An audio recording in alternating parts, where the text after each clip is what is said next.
¿De dónde habrá salido esta extraña ecuación que me permitió hacer cálculos interesantes en el flujo de un fluido a través de un tubo, como por ejemplo calcular la caída de presión cuando conozco el caudal, o calcular el caudal cuando conozco la caída de presión? Y en particular, ¿qué será este misterioso F minúscula, este número adimensional? ¿De dónde sale? ¿Qué significa? ¿Cómo se obtiene? Bueno, eso es lo que veremos en este video. Muy bien, bienvenidos todos entonces al estudio del capítulo 6 del libro del BSLK, que tiene un nombre extraño, ¿no? Transporte interfase, ¿no? Transporte de la interfase de sistemas isotérmicos. Bueno, ¿por qué transporte de la interfase? Pues en fenómenos de transporte es bien importante la interfase. Para el caso de fenómenos 1, flujo de fluidos, dinámica de fluidos, pues el transporte de la interfase nos referimos, por ejemplo, a esta interfase acá, ¿no? Líquido con sólido, líquido con sólido. Ahí va a haber un transporte de momentum que va a determinar, entre otras cosas, que hay una pérdida por fricción, una pérdida por fricción, una pérdida de energía mecánica por fricción, que en el mundo macroscópico, que es el que estamos ahora ya, en el módulo macroscópico va a ser importante, porque estas relaciones de caída de presión, caudal, es importante conocerlas, y sobre todo porque si yo quiero diseñar o dimensionar sistemas de flujo de fluidos, de transporte de fluidos, debo conocer estas relaciones para, por ejemplo, conocer cosas como la potencia de una bomba, ¿no? Una potencia de una bomba que yo requiera para transportar un fluido a cierto caudal, a cierto flujo másico para vencer cierta caída de presión. En el caso de fenómenos 2, curso de fenómenos 2, pues ese transporte de la interfase querrán decir otras cosas, por ejemplo, una transferencia de calor en la interfase o una transferencia de masa, un flujo de masa en la interfase, muy importante en el dimensionamiento de otros equipos en operaciones unitarias en ingeniería química. Pero como siempre en este curso lo que vemos en fenómenos 1 pues va a ser completamente expandible para fenómenos 2. De ahí la importancia de entender bien este capítulo. Y centrándonos en el caso de fenómenos 2, estas cantidades como por ejemplo la potencia de la bomba pues tendrán que ver con estas pérdidas por fricción. Y esas pérdidas por fricción tendrán que ver con este F de acá, que de hecho pues de una vez decimos es un factor de fricción. ¿Y cómo se define o de dónde viene este factor de fricción? Bueno, pues ese es el tema central del capítulo 6. Y la clave ahí es hablar de fuerzas de fricción. Especialmente vamos a hablar aquí de la fuerza de fricción que le hace el fluido al sólido, que es esa fuerza que veremos acá, asociado a que el fluido se está moviendo. En ese orden de ideas, esta fuerza de fricción que le hace el fluido al sólido, pues va a coincidir con que con una fuerza que uno calculaba desde el capítulo 2, la fuerza Fz, que tenía que ver con este tau RZ, ¿cierto? Con este esfuerzo, este perfil de esfuerzo que teníamos acá, pero específicamente en la pared, ¿no? Por eso decíamos que era un tau RZ, evaluado en R minúscula igual a R mayúscula, por un diferencial de área, este diferencial de área acá, que era ¿cuánto? R mayúscula por d teta por dz. Teníamos que decidir cuál era el signo, y cuando el R crecía, el momentum también coincidía con ese crecimiento del eje, entonces era positivo, y esto lo evaluábamos entre 0 y 2 teta y entre 0 y L. Esa fuerza que le hace el fluido al sólido porque se está moviendo el fluido es una fuerza de fricción y hace parte pues de varias fuerzas en general que se van a ver en este capítulo, ¿no? Habrá otras fuerzas que están presentes aunque el fluido esté quieto, eso lo miraremos después en otro caso, ¿no?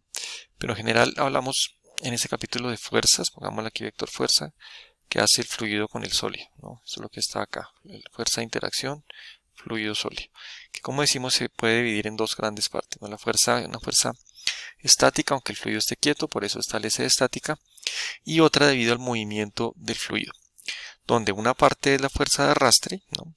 Y otra parte es la fuerza de fricción. Eso lo miraremos en otros ejemplos, como por ejemplo el movimiento de un fluido alrededor de un objeto sumergido como una esfera. Pero para este caso particular, donde es básicamente la fuerza de movimiento del fluido respecto del sólido, la que me interesa, esta pérdida que va a haber de energía mecánica por fricción cuando estoy moviendo un fluido, pues corresponderá con esta fuerza de acá. Pues corresponde con esta F de acá, que como hemos dicho también yo la podía calcular desde antes con la información de capítulo 2 y capítulo 3. Entonces este capítulo 6 es un capítulo muy bonito porque es un capítulo que me conecta lo que ya sabía yo de antes, información de capítulo 2 y 3, y me va a permitir hacer el cálculo de cosas macroscópicas, que es la parte importante de los capítulos 6 y capítulo 7 del BCLK. Y bueno, una pregunta lógica que uno puede hacerse es, si ya tengo forma de calcular el FK, ¿no?, que tiene que ver con esa fuerza de fricción a través de esta ecuación, ¿por qué tengo que verlo de otra manera con información del capítulo 6? Bueno, pues porque fíjese que esta realización de esta integral acá, que implicaba que yo conociera el valor del tau RZ, específicamente evaluado en R igual R, lo que me implicaba conocer pues todo este perfil de esfuerzos, ¿no?, todo el perfil de esfuerzos que tengo acá. Y eso lo pude hacer cuando tenía yo flujo laminar, de manera que yo tenía un flujo sencillo, y yo podría desde el principio plantear que el BZ solamente dependía de R, no dependía del tiempo, no dependía de R, no dependía de θ, ni dependía de Z, solamente BZ de R, y yo podía resolver o el balance de envoltura o las ecuaciones de cambio, y conocía toda la información del BZ de R. Pero si yo tengo un flujo que no sea laminar, tengo un flujo turbulento, las ecuaciones de cambio se me van a complicar porque el BZ va a depender de varias cosas, no la voy a poder resolver, no tendré el BZ de R y no conoceré el tau RZ. Eso es precisamente el mundo del cálculo macroscópico. No puedo conocer detalles a veces del mundo microscópico, pero me puedo conformar con detalles menos gruesos, como por ejemplo esto, la velocidad media, ¿no? Con la velocidad media yo puedo calcular el caudal, ya sabemos cómo hacerlo, y el caudal pues es una de las medidas macroscópicas importantes. Entonces en este mundo macroscópico me conformo con información de este tipo, velocidad media, no conozco detalles del perfil de esfuerzo, y ahí viene el problema, ¿no? Porque si no conozco el detalle de la ecuación analítica que me escribe, la ecuación algebraica que me escribe el tau de RZ, pues no podré resolver esta integral y no podré conocer ese valor de esa fuerza sub k. Entonces, ¿cómo puedo conocer yo o calcular ese f sub k de otra manera? Bueno, pues se hace a través de la otra aproximación que hace este capítulo, y se olvida un poco del 6, del 2 y el 3 y mira el problema desde una perspectiva macroscópica bien diferente, olvidándose de saber todo lo del capítulo 2 y 3, inclusive puede que ni lo sepa yo, y busco una nueva forma de ver de quién depende o cómo podría calcular yo esa fuerza de fricción del fluido con el sólido.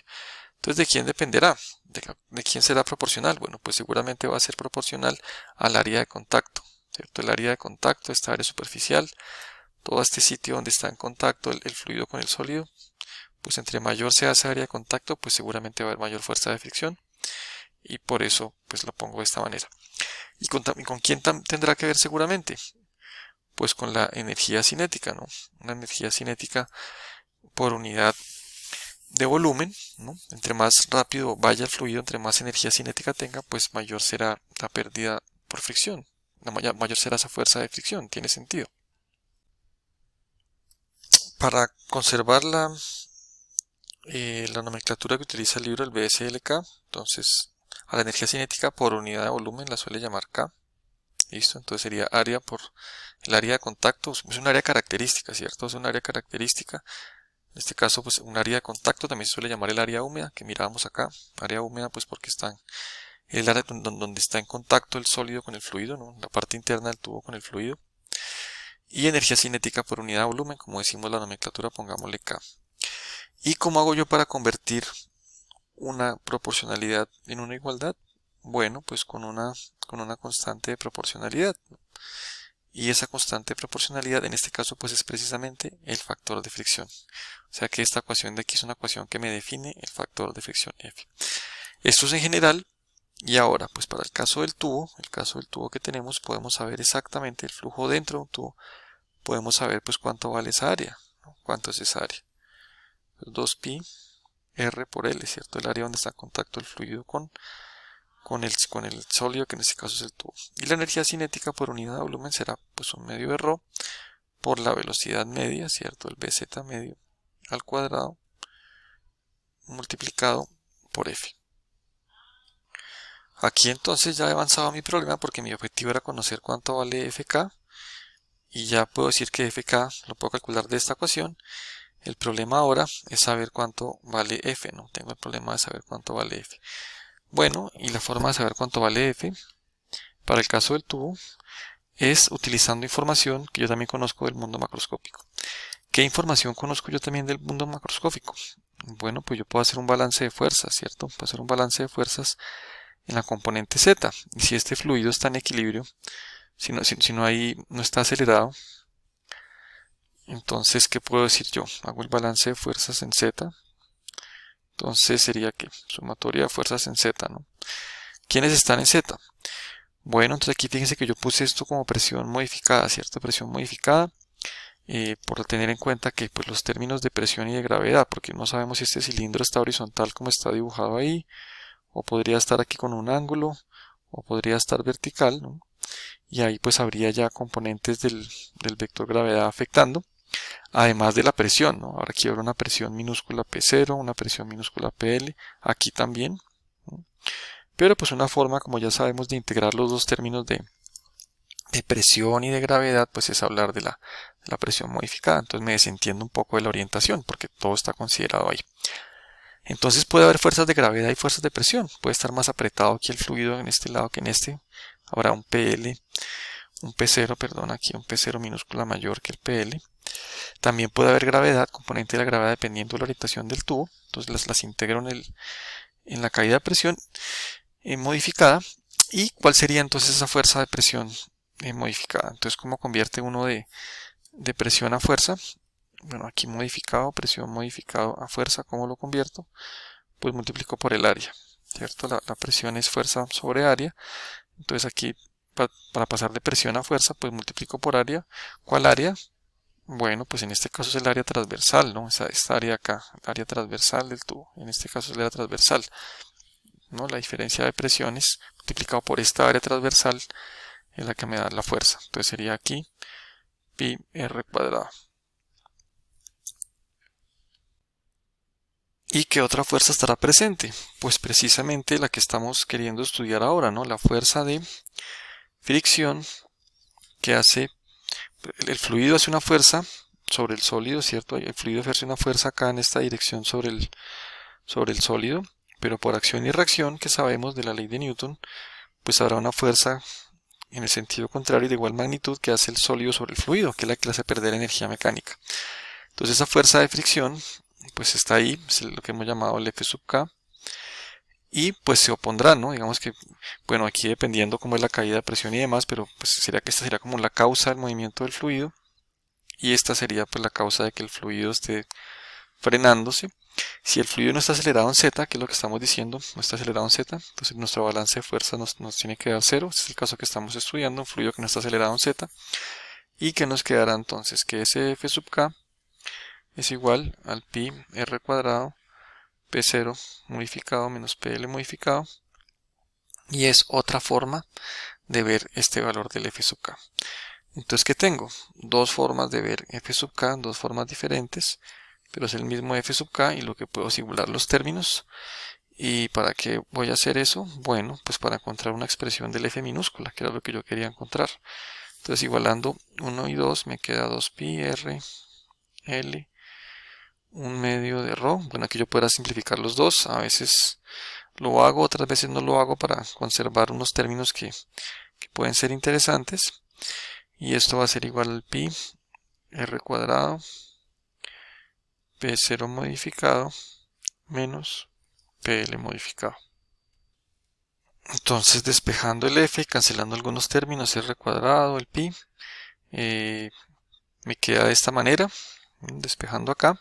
De nuevo, yo podría cancelar estos términos con estos, pero me gusta conservarlos de esta manera. ¿Por qué? Pues, por ejemplo, para ver qué significado tiene cada uno, ¿no? Entonces, esto es una caída de presión, esto es una energía cinética por unidad de volumen. Entonces, lo quiero dejar así, pero igualmente también podría después cancelarlo.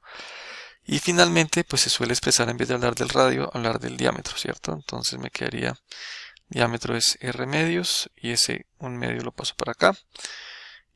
¿Por qué? Bueno, para que me queden como términos, ¿cierto? Aquí me quedan factores numéricos. Aquí me queda, ¿qué? Un número dimensional geométrico, D sobre L. Y aquí me queda otro número dimensional. ¿Cuál número dimensional? Pues uno que ya conocíamos, que era el número de Euler, que me habla de la caída de presión sobre la energía cinética por unidad de volumen. Y esta es mi expresión del factor de fricción F para el caso de flujo en un tubo, que era la expresión con la que habíamos arrancado trabajando en el taller de la clase pasada. Muy bien, entonces ya tengo la expresión del F, del factor de fricción, que me va a ayudar a conocer valores de caída de presión cuando conozco caudal, o de caudal cuando conozco caída de presión, porque aquí hago un paréntesis. Recuerden que pues el caudal va a ser siempre la integral doble sobre el área de la velocidad, en este caso bz de r por el diferencial del área, pero como aquí estamos hablando de un valor constante, de una velocidad media, que es un representante de toda la velocidad media, es un valor constante.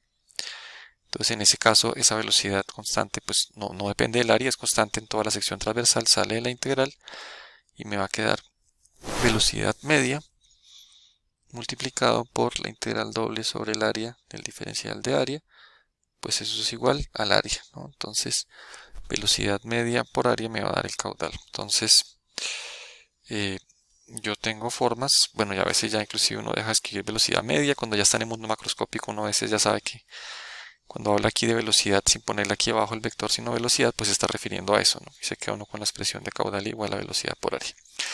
Entonces, cuando conozco caudal y quiero conocer caída de presión, o al revés, caída de presión, la conozco y quiero conocer el caudal, si conozco el valor de F, el problema estará resuelto. Entonces la gran pregunta ahora es, ¿existe otra forma de saber cuánto vale F? ¿La puedo encontrar? Y bueno, pues resulta que sí. Y esa otra forma de calcular F pues dependerá de el patrón de flujo que tenemos, si tenemos un flujo laminar o si tenemos un flujo turbulento. Si tenemos un flujo laminar, de hecho habrá una expresión analítica, una ecuación que me permitirá calcular F, que ya la obtendremos, y si es flujo turbulento, adivinen qué, necesitaré hacer experimentos, y para hacer experimentos haré uso del capítulo anterior de análisis dimensional. Entonces fíjense cómo en este capítulo 6 se juntan los capítulos 2, 3, 5, 6 obviamente y el capítulo 7. Entonces miremos primero la parte del flujo laminar. ¿Qué pasa en el flujo laminar? Pues en el flujo laminar, en capítulo 2 y 3, ya hemos resuelto este problema por balance de envoltura y por ecuaciones de cambio. Ya habíamos sabido exactamente cuánto valía el BZ, que dependía de R, y el tau de RZ. Estas formas las descubrimos, las sacamos. Y la ecuación analítica pues era específicamente esta, para tau de RZ, para BZ de R. Y con el BZ de R, pues con la ecuación que acabo de demostrar del caudal, yo podía convertir de esta ecuación de acá, pasar de BZ de R a caudal, y recordar que la nomenclatura del BERT, el W, del BSLK, el flujo másico es W. Entonces, ¿cómo convierto yo de un flujo volumétrico a un flujo másico? Pues multiplicando por la densidad. Y se llegaba a esta ecuación, que es la ecuación famosa de Hagen-Poiseuille.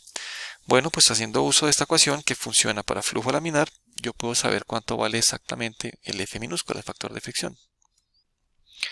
¿Y cómo se hace? Bueno, pues ponemos a nuestro flujo másico W en términos del caudal de esta manera. Aquí lo tenemos. Y de aquí podemos despejar la presión modificada y llamar esta la ecuación 4.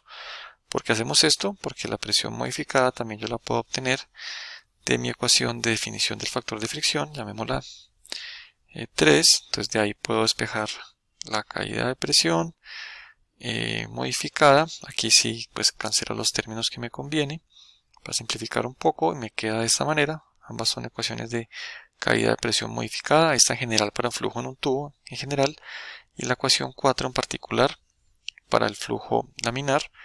Entonces si tengo flujo laminar puedo igualar 3 y 4. Aquí tengo 3, aquí tengo la ecuación 4. Me quedan de esta manera, se me simplifican varios términos.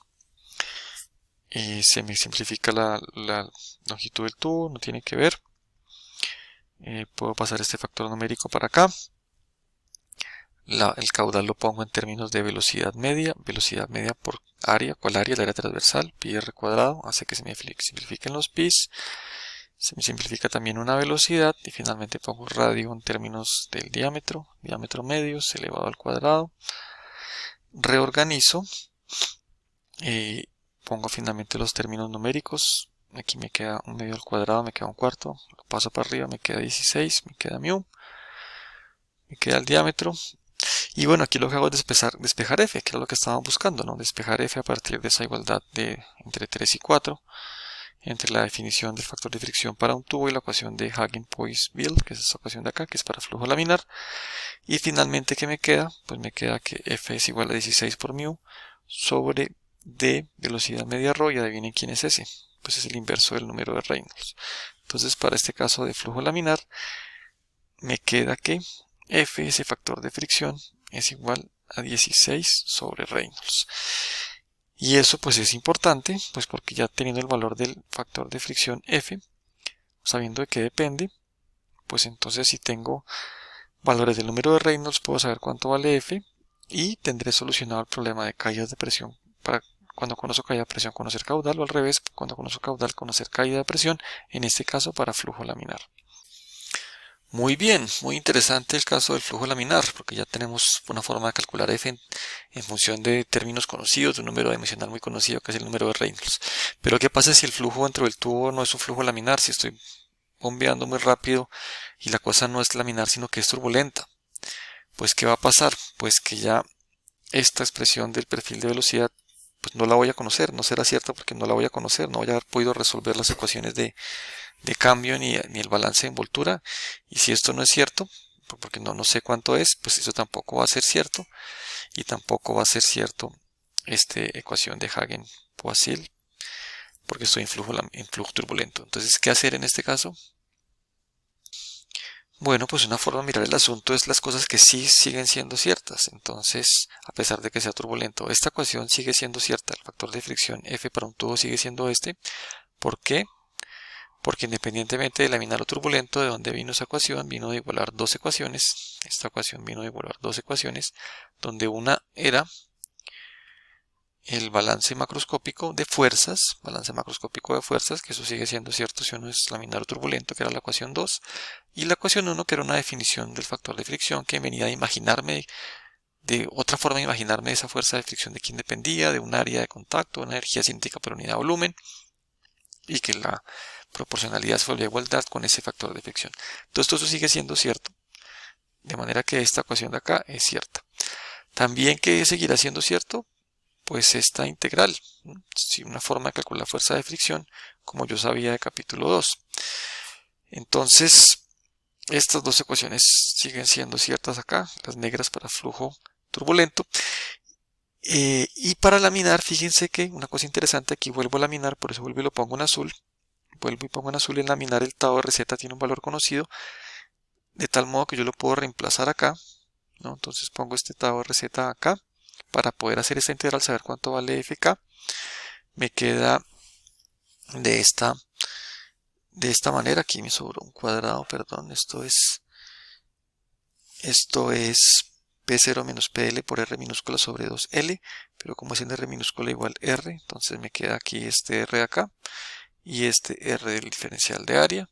Esto me queda R cuadrado, P0 menos PL, 2. Hago la integral, ¿no? Estos constantes sale, me queda solamente la integral de teta, que es teta, entre 0 y 2pi, pues 2pi, y la integral de z, pues z, entre 0 y L, L.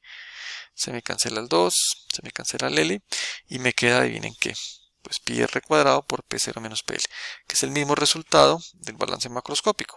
¿Listo? Pues debería coincidir, ¿cierto? La fuerza de fricción que le hace el fluido al sólido. Si lo hago por capítulo 2 y 3, que es hacer esta integral de acá, pues coincide con el balance macroscópico. Pero entonces, ¿cuál es la diferencia? Bueno, pues que yo, en el caso laminar, en azul, pude hacer esta integral porque yo conocía cuánto vale tau RZ. Pero en el caso de flujo turbulento, no. Entonces no puedo hacer la integral. Sin embargo, la expresión esta de aquí sigue siendo cierta y puedo hacer uso de ella, aunque ya no pueda hacer la integral porque no conozca la expresión analítica del tau RZ. Entonces, pues seguimos haciendo uso de las cosas que conocemos. Ya dijimos esta ecuación es cierta, esta también. También dijimos que era cierta la definición del factor de fricción, Fk igual a área por energía cinética por unidad de volumen por el factor de fricción. Y eso es lo que voy a hacer. Voy a hacer uso de esta igualdad, estas dos ecuaciones que siguen siendo ciertas, para saber cuánto vale el valor del factor de fricción. Entonces, bueno, pues entonces ya sabemos que esta área es 2pi r por L, que esta energía cinética por unidad de volumen es 1 medio ρ, bz medio al cuadrado por F minúscula, y de ahí puedo despejar F minúscula. Aquí le pongo que depende del tiempo porque es flujo turbulento, entonces es como un humo de un cigarrillo que yo le saco una foto en un instante y un instante después en el mismo punto el flujo está cambiando, es turbulento, entonces va a depender del tiempo, pero va a ser igual a esto, ¿no? A esta integral. Lo que pasa es que ya no la puedo hacer, el tau de receta. Aquí utilizo ley de Newton para pasarle tau de receta a derivada de la velocidad, gradiente de la componente gradiente de la velocidad. Pero de nuevo no lo puedo resolver. No puedo resolver la integral porque no conozco la expresión analítica ni de bz ni de tau. Pero bueno, ft va a ser igual a esta integral sobre... Aquí simplifico sobre estos valores y eso será el valor de f. ¿Y qué pasa cuando uno no puede tener expresiones analíticas para resolver analíticamente un problema? Pues ya aprendimos del capítulo anterior, pues hago uso del análisis dimensional. Y eso es lo que vamos a hacer ahora para saber este f, factor de fricción, de quién depende para el caso de flujo turbulento. Bueno, y entonces hagamos uso del análisis dimensional para ver de quién depende este f. Entonces, pues ya sabemos, análisis dimensional es adimensionalizar todas las variables y todos los operadores, por ejemplo, la variable velocidad, el operador de R, el operador de Z, ¿cierto? Que son operadores que están acá, acá. De teta no, porque teta es adimensional. Entonces, velocidad característica, adivinen cuál va a ser acá, pues la velocidad media es una buena velocidad característica y una longitud característica. ¿Cuál será una buena longitud característica? Pues el diámetro del tubo. Y listos, en vez de escribir derivada con respecto a R, escribiré derivada con respecto a R dimensional dividido por D. En vez de escribir dz, escribiré dz dimensional multiplicado por D. Y en vez de escribir bz, escribiré bz adimensional multiplicado por bz medios. Fuera de eso los límites de la integral van a cambiar, ¿no? Entonces, donde se evalúa esta derivada en R minúscula igual R, entonces ¿cómo me quedará? R adimensional es R sobre D, ¿cierto? O sea que en R minúscula igual R mayúscula, R adimensional valdrá un medio. Y este límite de acá, de la integral entre 0 y L, entonces pues no hablaría de z, sino de z adimensionales, donde z es d veces el z dimensional, en z igual L, que es el límite de esa integral, pues me quedará L igual a d z dimensional, por lo tanto z dimensional es igual a L sobre D. Listo, y reemplazo toda esa información acá. Toda esa información la reemplazo acá. Entonces el menos módulo está aquí. No escribo bz, sino escribo bz dimensional por bz medio. Aquí está el bz dimensional, aquí está el bz medio. En vez de escribir derivada con respecto a R, escribo derivada con respecto a R dimensional dividido D. Es esta D que aparece acá. Se me cancela un R antes, de teta no pasa nada, de z sí, me queda de z dimensional multiplicado por D, que es esta de acá. Abajo me queda pi L rho bz cuadrado. Y lo que, bueno, se comienza a simplificar, bz medio se me va con un bz medios. Y comienzo a acomodar. Entonces pongo términos numéricos con términos numéricos, paso este pi para acá, me queda mu sobre pi. Este d sobre L lo tengo acá, como una cosa geométrica, d sobre L, y este d lo paso para acá. La integral me quedó entre 0 y L sobre D, que habíamos hablado. Y aquí me queda todo dimensional, R dimensional, la derivada de bz dimensional con respecto a R dimensional evaluado en R dimensional igual un medio de teta y de z dimensional. Y cuando agrupo eso, entonces me quedan factores numéricos, ¿no? Más bien el pi es un número, entonces mejor 1 sobre pi. Me queda este d sobre L, este mu lo pongo acá. Entonces me queda mu de bz medios por D. Y todos los demás términos acá. Y este pues es ¿quién? Este de acá es el 1 sobre Reynolds, ¿no? Este es el inverso del número de Reynolds. Entonces, ¿qué quiere decir esto? Pues que este factor de fricción será igual a todo esto. No puedo resolver esta integral, o sea que no puedo saber cuánto vale analíticamente, pero sí sé entonces que ese f dependerá de las ecuaciones de cambio de movimientos de continuidad adimensionalizadas, que esto me dará algún valor, y de quién más, de Reynolds, número dimensional de Reynolds y número adimensional L sobre D. Y además esto va a depender del tiempo, ¿no? Porque esto puede estar oscilando porque ese puede ser un flujo turbulento como el de un cigarrillo. Si uno mira un cigarrillo, se queda parado en un sitio, va a darse cuenta que en el tiempo esto está cambiando, ¿no?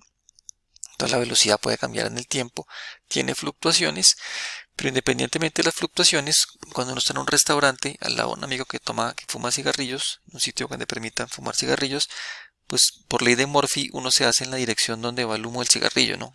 Toca no cambiarse de silla. Entonces, a pesar de que la cosa varía, que la velocidad tiene fluctuaciones, hay una velocidad promedio. Yo sé que en promedio la velocidad va hacia algún lado. El humo del cigarrillo va hacia un lado, hacia donde está mi amigo, ¿no? O donde estoy yo respecto de mi amigo fumador. Entonces uno puede tomar velocidades promedio y medidas promedio en el tiempo. Y lo mismo, el L sobre D, se ha visto que esa variación del L sobre D tiene que ver en una longitud de entrada. Pero si ya entró el fluido, ya está en una sola estable, donde ya no se afecta por la entrada, y miro todo valores promedios en el tiempo, pues finalmente la dependencia del factor de fricción únicamente es con el número de Reynolds. Entonces F dependerá del número de Reynolds. ¿Qué habría que hacer?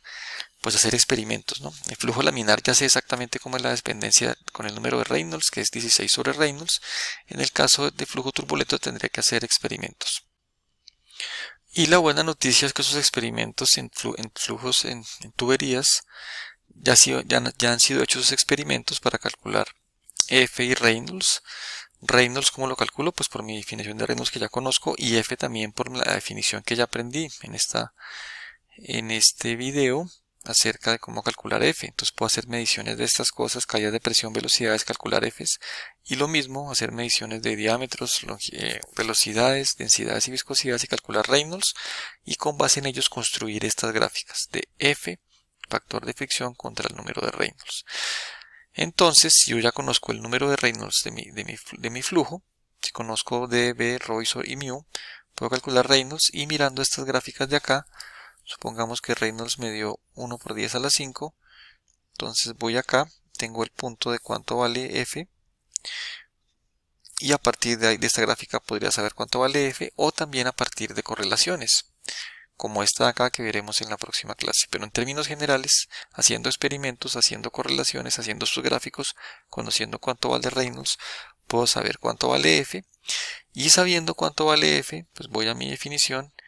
Y conociendo F, podré resolver lo que habíamos dicho al comienzo de la clase. Si quiero saber cuánto vale delta P, solo necesito conocer Q, tener el Q conocido acá para saber cuánto vale delta P, o al revés, si conozco las caídas de presión, puedo averiguar a partir de esta ecuación cuánto vale caudal, conociendo F, que ya aprendimos hoy cómo calcularlo para el caso de un tubo. Muy bien, entonces terminemos el video diciéndoles que quiero que lean para la próxima clase. Entonces vimos el numeral 6.1, que es la definición de factor de fricción. Lo vimos aquí para el caso de un tubo, pero pónganle cuidado que en el libro del BSLK en el 6.1 también lo hacen para objetos sumergidos, específicamente para una esfera sumergida dentro de un fluido, y eso lo van a necesitar para su proyecto, ¿sí? Entonces revisen eso. La lógica es exactamente la misma. Entonces todo el análisis que hicimos se hace el mismo. Cambia la geometría, pero todas las definiciones y conceptos son los mismos. Entonces estudien eso porque lo van a necesitar para su proyecto. Vimos también el 6.2, pues revísenlo, es básicamente lo que hicimos. Y quiero que miren algunos problemas para que aprendan cómo se hace ese uso de esos diagramas que vimos al final de F contra Reynolds, que aquí están los diagramas, un poco más abajo, este que vimos, y estos de más abajo, que ya verán ustedes por qué es que se necesitan. Entonces, por favor, revisen el problema, el ejemplo 6.2.1 y el ejemplo 6.2.2. Esa lectura ahí hasta el ejemplo 6.2.2 para ver cómo se usan esos diagramas para resolver problemas macroscópicos con base en los conceptos que vimos en este video. Y entonces nos veríamos en la clase del martes.